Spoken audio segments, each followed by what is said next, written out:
Ahri's reworks may not seem like the most significant changes compared to ones like Galio or Scion, but she has been listed to have had 2 gameplay updates and 1 visual rework very recently. And this kinda adds up. Even small changes will be felt by a champion main, and so 2 gameplay reworks will definitely have had an impact for people that play the champion regularly. But how was she in the beginning, and how has her gameplay theme shifted since? Just how much impact did those gameplay updates have on her? On another note, do you use opgg? I do, and I think it's pretty good, and that's precisely why this video is sponsored by opgg.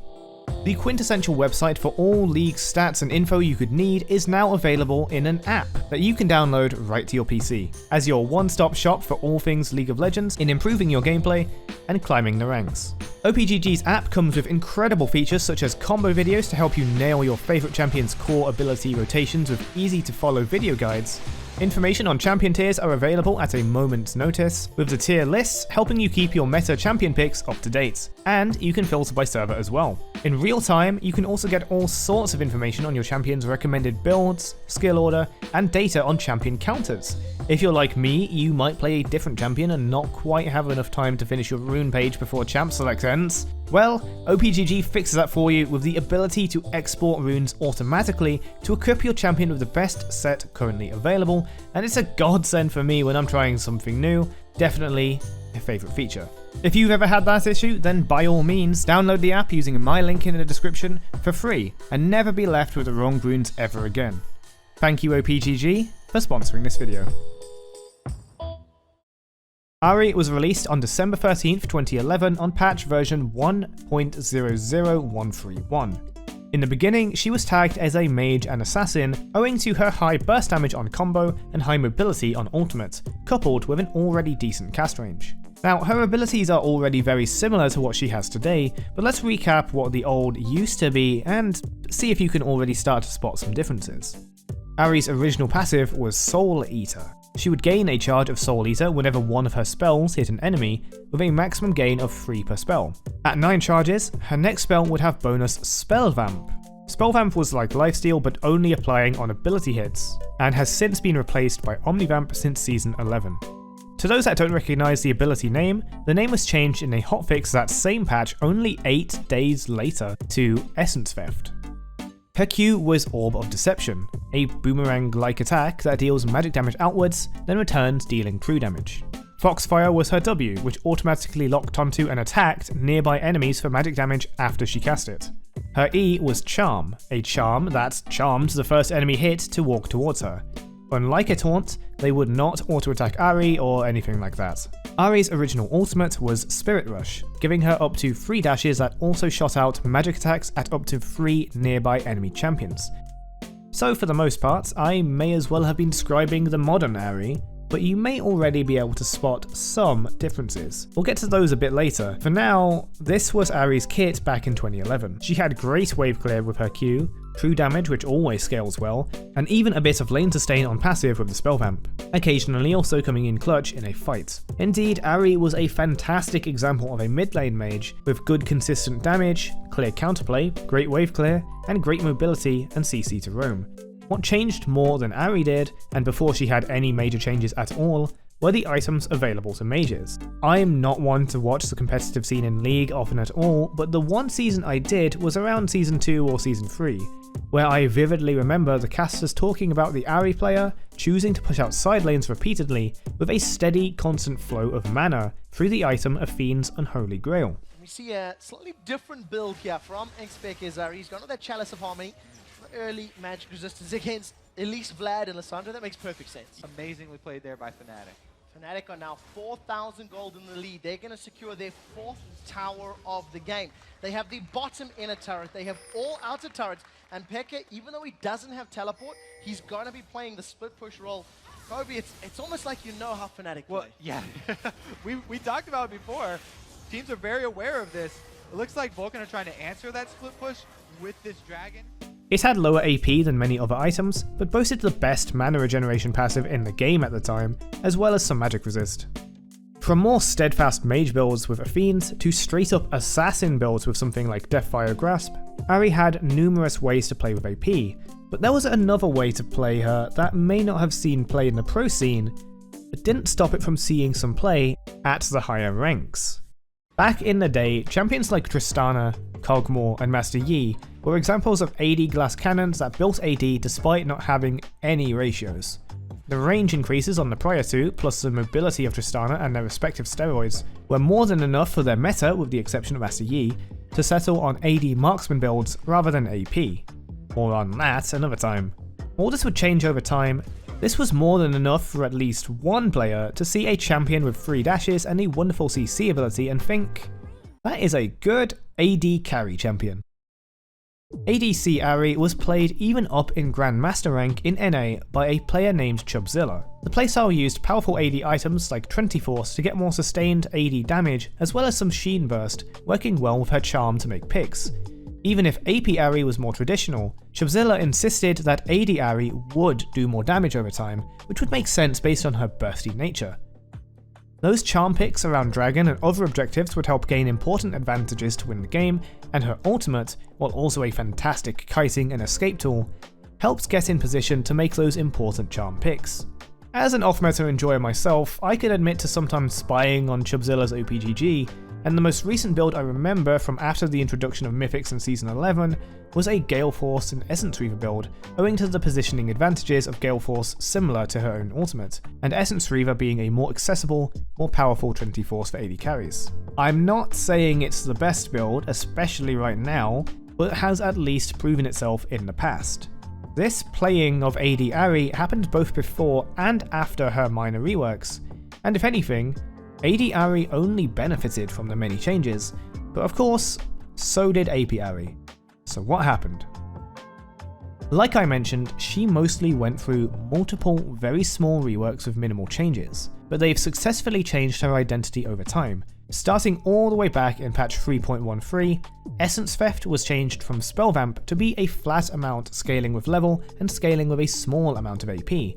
Foxfire had its single target damage reduced, Spirit Rush had its damage reduced as well, and more importantly, to go with these changes, Charm now increased the damage the target took from Ahri by 20% for 6 seconds. Naturally, this was offset slightly by the nerfs to her damage, but her Q remained unchanged for now. This made Ahri's main combo more rewarding to land, and of course, more rewarding to dodge. Also, this version of Charm increased all damage Ahri dealt, meaning that it did also increase Ahri's AD damage on the target for 6 seconds, also buffing Sheen effects from Trinity Force, and of course, Lichbane as well. The first, more major, relatively speaking, rework came on patch 5.2, with a new focus on mobility, more so than before. Many champions with very high mobility had been released by now, partially leaving Ahri behind a bit, but not too far. Orb of Deception would now grant Ahri bonus decaying movement speed while the orb is moving, making it very good for kiting, and had many quality of life updates for her W, including not interrupting her attack animation. But this came at the price of Charm no longer increasing damage dealt by 20%, with only an AP ratio buff on Charm itself to make up for it, trading damage for mobility. As it turns out, this was pretty strong. She would see a patch of nerfs straight away, and more in the future. Ahri would be practically untouched after that for literally years, with most patches being bug fixes, and quite a few of those being for her new tail animations from patch 6.11. All the way over on 7.11, she would get some AP ratio changes, once again shifting some power over to Charm, lowering her versatility slightly, but this whole time, Q hasn't had its damage changed, even when it gained move speed. All of these changes so far are considered fairly minor, not even a rework really, but that would change a bit on patch 8.8. Her new passive, Vastayan Grace, granted Ahri bonus movement speed when she lands 2 spell hits against a champion within 1.5 seconds of each other. Her Q lost this movement speed buff, but had the old passive of healing shifted to itself, granting the on-spell healing only on the next Q, but could be charged by any of her ability hits. More quality of life changes came to Foxfire, causing it to focus on enemies affected by Charm, and also those Ahri most recently hit with a basic attack. Charm had its damage cut back down, but once again would cause the targets to take 20% bonus damage, this time only from Ahri's abilities. Huh. Maybe Riot were scared of AD Ahri. Finally, there were some base damage nerfs to ultimate with the AP ratio buffs to make up for it. This can be seen as another AD Ahri nerf, but other than the one Grandmaster player, it didn't exactly catch on, so calling it a specific AD nerf is definitely a stretch. The Q and passive swap kept both of these passives alive, but made the movement speed more versatile, though clearly most easily usable with Q, and the inverse is true, with the Q being the only ability to apply healing, since it's probably what you were using anyway as her main damage ability. Another rework would arrive soon after though. The passive was reverted completely to Essence Theft, and once again just stacking for a heal on next ability, any ability. Q was reverted too, but it didn't gain its movement speed back. Instead, Foxfire would gain 40% bonus movement speed that decayed over 1.5 seconds, and also had even more quality of life buffs, like dealing double damage against minions below 20% health. Besides a cooldown reduction buff on Foxfire next patch, Ahri would go untouched for over a year, perhaps suggesting this rework went right as Riot wanted it, and with how much I liked it at the time, I'd be inclined to believe that as well. At least, it was like that for just over a year. A third gameplay update to Ahri would come on patch 12.3, shaking up her base stats and granting her a new passive. Literally, she has 2 now. She would still stack up to 9 essence fragments, but no longer for spell hits. Now it was for killing minions or monsters. Yo, Jungle Ahri, new OP? As soon as she hit 9 stacks, she would heal, scaling with AP, which was better compared to the old one, unless you were hitting a decent number of minions or champions. The new second passive granted her healing, separate from the stacks, on any champion takedown, earned within 3 seconds of attacking them.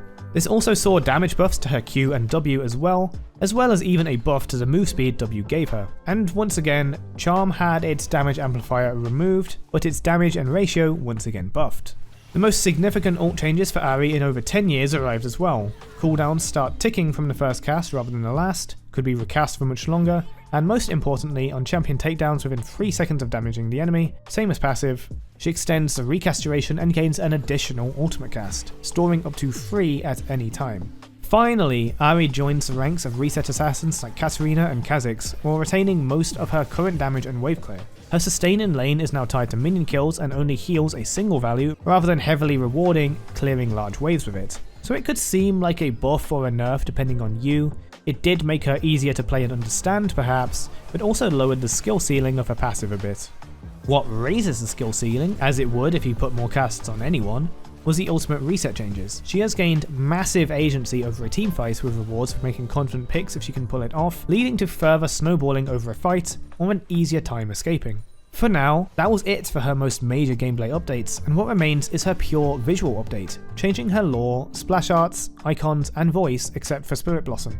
Ahri's identity over many years has shifted from versatile mage and assassin to a more mobility-focused assassin playstyle, while maintaining some of that mage power with her range and AoE. It pales in comparison to mages that came after her, and her changes kept her modern the whole time, even if some of them were short-lived.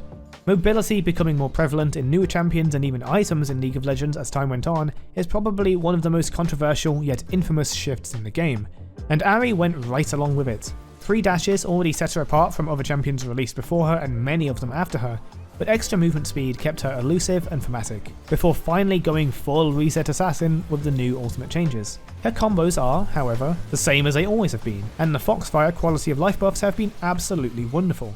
She has far more agency over fights and picks now, and can choose her fights wisely and easily, as she should.